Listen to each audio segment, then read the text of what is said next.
presented by Vintage Guitar Magazine, with your host, me, James Patrick Regan, otherwise known as Jimmy from the Deadlies. And today I'm speaking with Axel Ellis, guitarist for the band and Amazon Prime TV show, The Runarounds, and his band, Axe and the Hatchetmen. In our conversation, Axel gives us a little history of the band, a band that was cast for the Amazon show, initially auditioning with his band for what he thought was a guest spot on an established show. Axel takes us through his musical history growing up in the suburbs of Chicago with his parents that loved music and initially studying flamenco guitar before moving on to jazz and then rock. Axel describes how the show's characters mirrors his own start in music. Axel talks about the benefits of being on a TV show, not just the fame and the money, but the sponsorships from gear companies.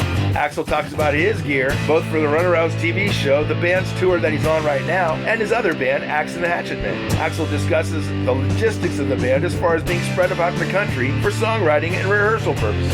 Axel gives us his thoughts on the future of his band and the Runarounds and the TV show's potential second season. To find out more about Axel, you can go to his band's website, axeandthemadhatchetmen.com. That's AXANDTHATCHETMEN.com, or the website for the Runarounds, therunarounds.com. That's THERUNAROUNDS.com. Please subscribe, like, comment, share, and most of all, review this podcast. I'd really appreciate it. And please support Vintage Guitar Magazine and all the wonderful things they do for us guitar players, because they do so many wonderful things for us guitar players. Here's my buddy Axel.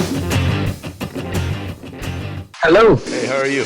Hey, I'm doing all right, man. How are you? I'm doing good, thanks. Are you on your way to Seattle? We are in Seattle. We made it.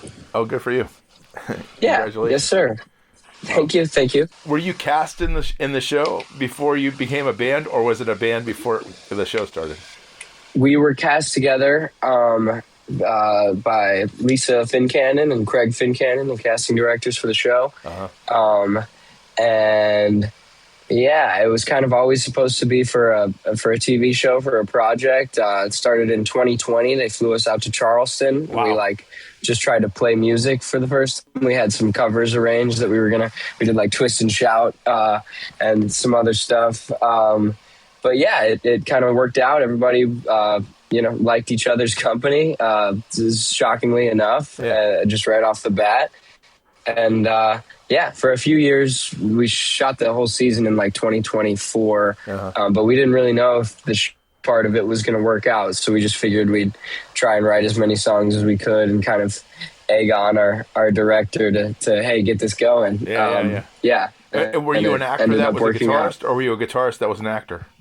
No, I was. I had never acted before. I did theater in 7th grade because I had a crush on somebody in the program. But other than that, no. Will, who is the other blonde Swedish singer, is the only guy that had ever done some acting, and so it was new to the rest of the band. Right on. They just wanted to find musicians, I guess, first, and then they kind of wrote our characters with us in mind, and kind of interviewed us before writing it, just so it kind of made the acting part of it a little easier, I think. Sure. So when did you start playing guitar, and what the hell are you drinking? I'm drinking a matcha. I just made it. It's like a tea kind of thing. Very green. With some oat milk in it. Very green. Yeah, I like green beverages. But I started playing guitar when I was like 5 years old, but it wasn't very serious at that point. Mm-hmm. But yeah, I just kind of started off with like a flamenco guitarist was the first guy to teach me lessons, and then I just stuck with it for my whole life, really. Yeah. Where'd you grow up? Lake Villa, Illinois. It's about 45 minutes north of the city of Chicago. Okay. Yeah. And so why a flamenco the teacher? Chicagoland suburbs. Yeah. That was just who was around. His name was Paul Moeller, super nice dude, but I wanted to play drums. I went to a music shop, like whatever was closest to where I lived, and they didn't teach drums at the specific place I went to, and so my mom was like with me and just whispered, play guitar, just learn guitar. And I was like, okay. And so that started me off on a completely different trajectory. Sure. And what was your first guitar? Well, it was a $25 acoustic guitar from that music shop that I could learn on. But then I got a a Squire Strat. And then the first guitar I really ever started gigging was I loved the shape and body of Les Paul, and so I have that here on this tour now, and it's been around a while. It's like a 1960 reissue, like Honeyburst matte Les Paul. But yeah, I love the thing. Yeah. And did the TV show hook you up with Gibson? Yeah, they hooked us up with a lot of people, but Gibson, I don't remember specifically sending us stuff. Fender has helped us out. Sure, sent us a ton of mics and recording equipment. Yeah. Gibson, I think, has been cool to us, but I don't think we've made the full connection yet. Have you met Cesar or any of the people from Gibson? No, I don't think so. Okay. I would love to. Sure, of course. And did you have time at NAMM to explore it all, or were you just performing and then boom, out of there? Well, I got to go to NAMM last year with Will and Zende from the band, and we spent the whole weekend just chopping it up and walking around, checking stuff out. And so this year I did a little bit less of that. Yeah. But I still had some fun. I got to meet, pretty sure his first name's Mark Gretsch, who's, the son of the founder of Gretsch, who's, and I was pretty stoked to meet him, and I met their like A&R guy. So I actually should be writing them an email. I need to do that. He told me to do that. But yeah, Martin hooked us up with some cool guitars for our acoustic performance, and had a lot of fun. It was saw as much as we could. I saw the Supro guys, and I've been playing on a Supro with this band for a while, and so was trying to show them some photos of me balancing on their amplifiers. Yeah. Is there pressure from the show to use certain equipment, or do you get to choose whatever you want to do? Not really. We pretty much, they let us use our own gear on the show, and so it was like nobody was pushing us to use anything other than what we already had. I think that they kind of wanted to show what we had, and so it's been nice in that way. Yeah, very cool. Where's the band, like as a group? Are you guys based in a certain location, or are you guys just spread out? No, we're all over, man, as far as you could be as a band. One guy's in Atlanta, our drummer. Our bass player's in Worcester, Massachusetts, and then two dudes are from San Francisco Bay Area, but one lives in LA. So we're all around. And you live in Chicago most of the time, and then you just get together? I do. That's home for me, yeah. And I live in the city now. So how does it work when you're trying to write songs and stuff? Does everybody just come up with their own ideas, and then you guys get together at a studio somewhere and hash them out? It's been a mixed bag of methods, I guess. Like half the soundtrack that wound up on the show were songs that we wrote before knowing if the show would work out. Yeah. And so they were just kind of stabs at whatever. And if they liked the song enough, if our director Jonas liked it enough, he would write the story kind of around the song to kind of work it in. But a whole lot of them, the other half of the project kind of came together with this dude, Matt Coma. He has a studio in LA, and we went for like all of January in like 2024, and just wrote and demoed all the songs kind of at the same time, just so we could. Lately, it's been a lot of like everybody in the same room trying to figure stuff out. Sure. But if anyone has a little seed to start it off, then we'll use it sometimes. Yeah. And so this is the minivan tour that you're on, but you're not in a minivan. Yeah, man. You're in a bus. We are not. The first. I know we're frauds, man. The first leg of the tour last kind of fall, we were in a little van in like a U-Haul trailer, and we were playing smaller capacity venues. And it was good to do that. I think just because it felt right. But I mean, we're super fortunate to be able to do this in a bus. It's all of our first experience being on a bus. Provost? Still, like, I think we're on week 2. But yeah, no, it's been good. It's totally not a minivan though. You are right. How do you like the bunk? Is it a little confining, or is it okay for you? I've been calling it the void. It's time and space goes away, and it's pitch black. There's no door or there's no windows, so it's you just kind of wake up. What the? It's very kind of jarring when you wake up and look your phone and it's like noon or whatever, and it feels the same as 8 o'clock in the morning. But I like it. I've slept pretty sound in it. Good. Yeah. Good. And so you mentioned your mom helping you pick out a guitar. Was your parents musical? Yep. Loosely, yeah. My dad sang in a rock band in Minnesota when he was in like college age. Okay. He wasn't going to school, but he was playing music, and he's a tradesman, and just like my kind of dad's portrayed on the show. And so he was doing that and working on houses and interior decorating and stuff while being in a band. But and then my mom just has a really good voice, but is a school teacher, special ed teacher, and so they both love music. They're both music people, but don't really do it professionally. Did they ever play the Monkees for you, like the TV show? Oh, hell yeah. Yeah, my mom's favorite was Mickey. He's my favorite. Oh, yeah, absolutely. By proxy. Yeah. And I loved the Monkees growing up, man. We had a couple CD box sets of them. Yeah. They're great. Like in high school, were you playing in bands or anything like that? Absolutely. I started playing in bands when I was like 9 years old. Wow. And kind of just kept doing it since then. It's all I really did growing up was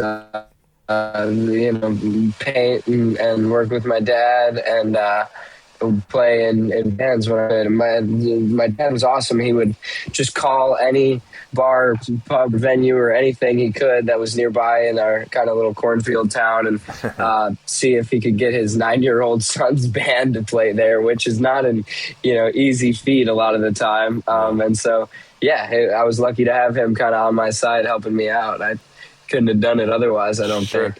And any success in your bands when you were, before this? Any success? I played in a few just in middle school and high school, and for fun, a lot of covers, and then slowly kind of started writing songs. But in like my sophomore year of high school, I think it was, we started a project called Axe and the Hatchet Men, which is like a alternative rock kind of thing, and not too far off from Runarounds, but I'm still doing that. And we've been really fortunate. We just put out an album last fall. We're signed with Sony. And, right on. Yeah, we've done plenty of tours. Yeah. We've kind of been touring since way before Runarounds. And like that was kind of how I got into this project, was I auditioned with that whole band. Oh, okay.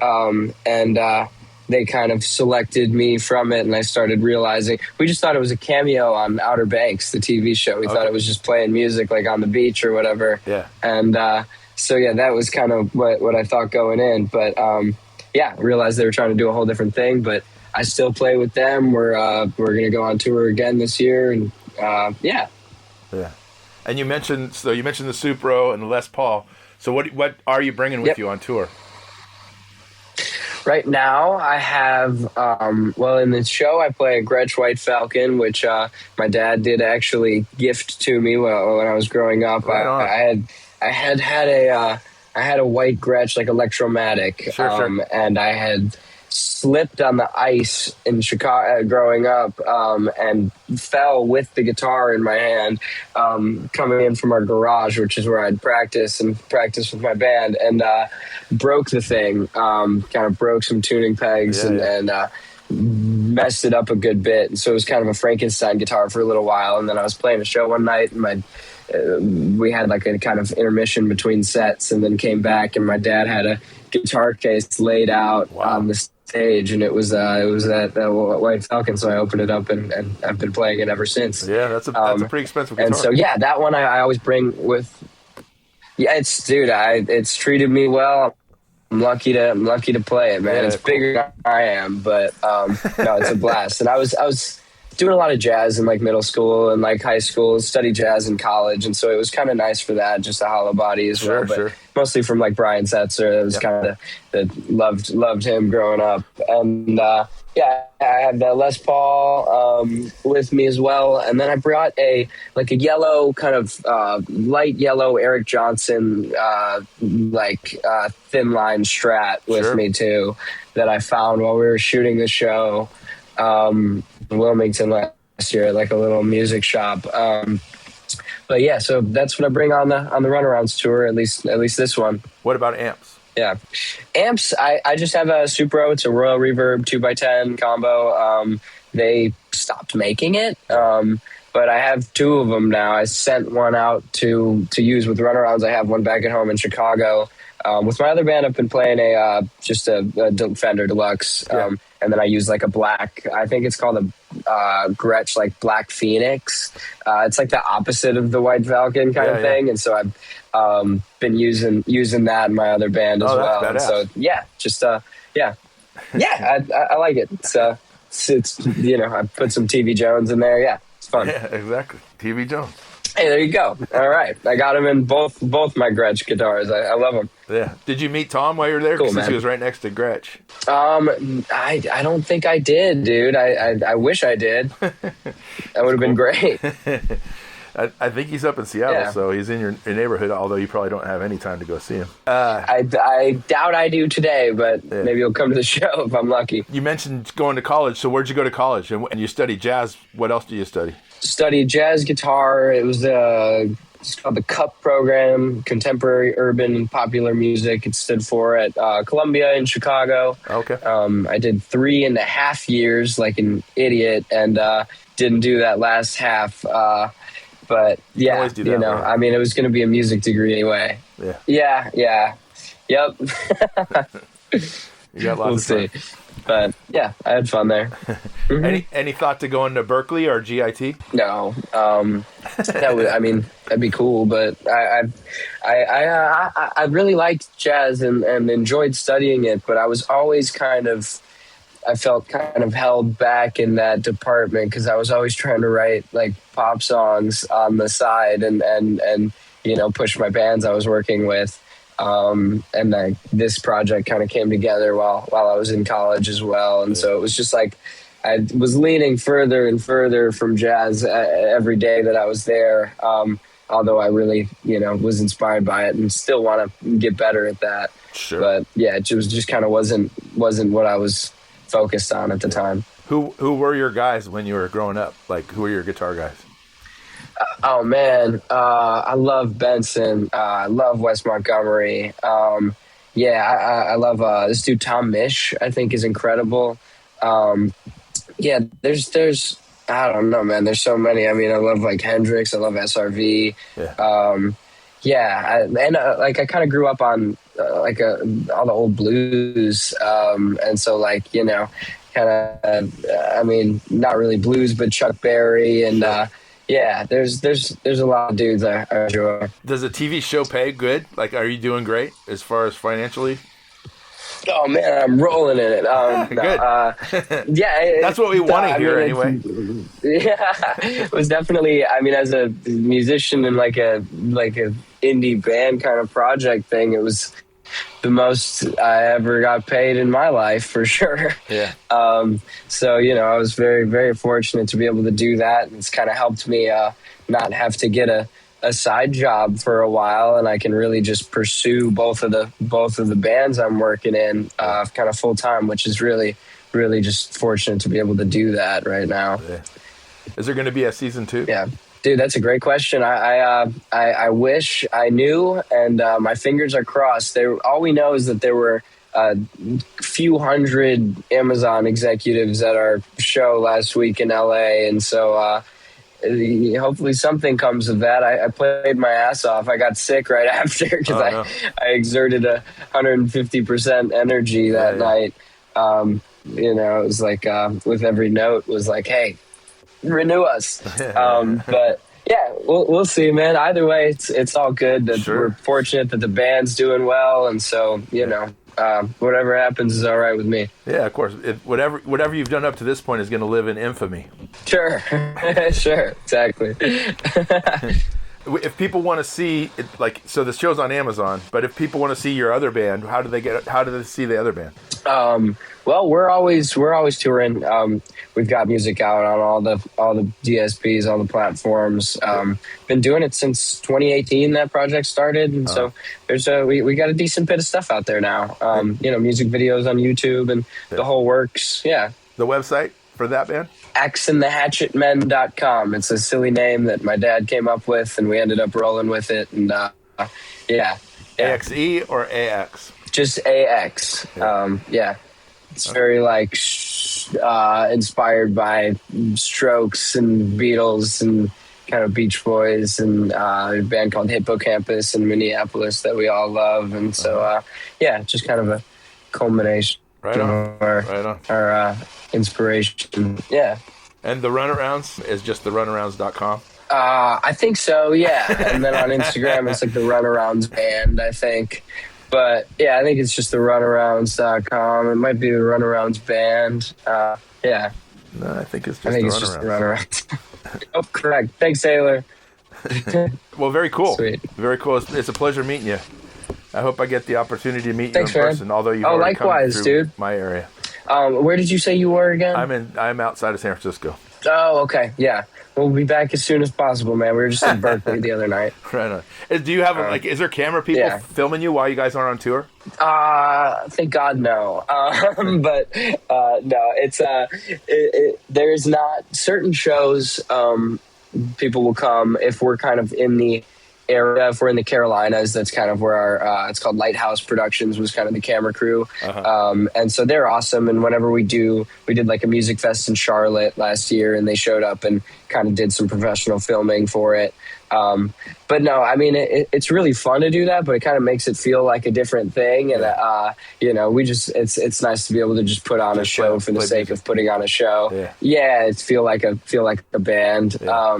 And so, while we're on tour, we just have our friend Dan, who plays bass in our bass player on the show is named Jesse, who plays guitar and sings in his own project. And his bass player, Dan, has been doing photo and video for us. So we've got him, capturing stuff, but it's not a huge Steadicam rig or anything. Yeah. Do you find people are like, they know the songs, like they sing along and all that? Oh, dude, so fortunately for us, yes, absolutely. It's like, at least most of the people that are at the shows have either seen the show or listened to the project enough to where, I mean, sometimes I can hear them singing it louder than what's coming through my monitor. So, we're really lucky to have that, and we're glad that people resonated with it. I mean, turning it into a TV show is it's fun, man. Making a show is one thing, and then having people actually dig it and then come and buy a ticket on a Monday night in Portland or whatever is a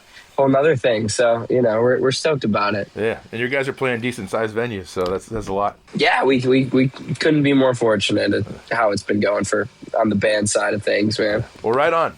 Yeah. Nice speaking with you, Axel. I appreciate your time. Likewise, absolutely. Yeah. Cheers, man. Yeah. Safe travels. Thank you so much. Yeah. Appreciate your time. Yeah. Bye-bye. Thanks for listening to Have Guitar Will Travel. You can catch up on all the things I'm doing at thedeadlies.com. And I'm on all the social media platforms as well. And please support Vintage Guitar and all the wonderful things they do, because they do many, many wonderful things for us guitar players. Thanks. Please subscribe. Please tell a friend. And I'll see you guys next week. Bye, guys.